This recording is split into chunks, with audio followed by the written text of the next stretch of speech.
Let's continue this series of subject verb agreement, and in today's video we will learn about concept number 2 of subject verb agreement. What does the concept number 2 say? Concept number 2 ये कहता है when each, every, either, neither के साथ कोई भी noun या pronoun, चाहे वो सिंगुलर हो, चाहे वो प्लूरल हो, चाहे वो काउंटेबल हो, अनकाउंटेबल हो, and when they are working as the subject in a sentence, in that case the verb agrees with our singular verb. तो देखते हैं कि यहां पर लिखा गया है कि जब ईच, एवरी, इधर एंड नीदर जब सब्जेक्ट के हिसाब से किसी नाउन या किसी प्रोनाउन के साथ मिलकर सब्जेक्ट के हिसाब से काम कर रहे हैं, तो उस केस में we always use the verb singular verb. So let's see the slide. तो यहां पर क्या लिखा गया है? When each, every, either, neither के साथ सिंगुलर हो या प्लूरल हो, काउंटेबल या अनकाउंटेबल नाउन हो या प्रोनाउन हो, is use as the subject in the sentence, it takes always singular verb. Let's see some examples. Like each student has to work hard. प्रत्येक स्टूडेंट्स को hard work करना पड़ेगा. Each student has to work hard. In this sentence, each student, भले ही students हमें plural जैसा लग रहा हो, लेकिन जब ये प्लूरल हो, each के साथ अगर किसी भी सिंगुलर या प्लूरल नाउन यहां पर यूज किया गया होगा, तो भी हमारा वर्ब जो है that agrees with our singular verb. That's why has is appropriate here. Next sentence क्या कहता है? Each of the students has to work hard. हर एक छात्र को मतलब हमारा जो है हार्ड वर्क करना पड़ेगा.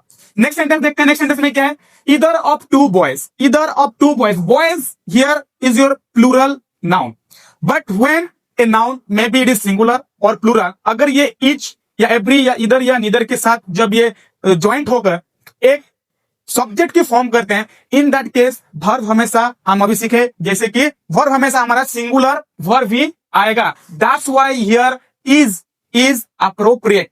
Either of two boys is guilty. Next sentence क्या कहता है? Each man and each woman. प्रत्येक मैन और प्रत्येक woman has to die one day. मरना पड़ता है सभी को एक दिन. यहां पर एक वुमेन है हमारा, एक मैन है, दो लोग हैं.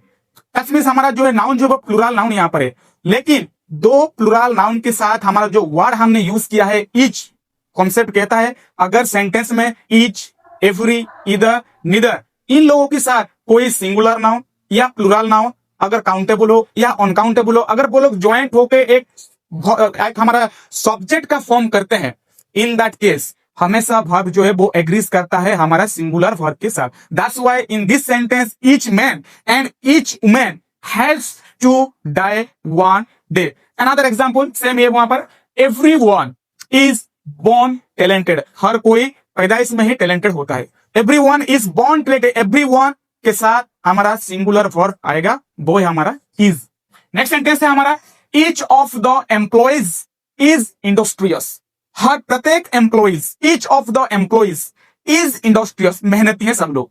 तो इन दिस केस जैसे कि यहां पर ईच लगा हुआ है, एम्प्लॉइज भले ही हमारे लिए एक प्लूरल नाउन हो, लेकिन ये नाउन जो है हमारा ईच के साथ आ रहा है और एक सब्जेक्ट के हिसाब से ये यहां पर काम कर रहे हैं. That's why here the verb is appropriate, that is your is. Next sentence क्या है? Either of this two kids. इन दो किड्स में से कोई एक इज ब्लैक. व्हेन ईच, इधर ये सब यूज होता है, भले ही वो नाउन आपका सिंगुलर हो या प्लूरल हो, हमेशा in this case the verb agrees with our singular verb. That's why either of this two kids is black. दोनों में से कोई एक किड है जो कि ब्लैक है. नेक्स्ट सेंटेंस क्या कह रहा है? Neither students was laborious.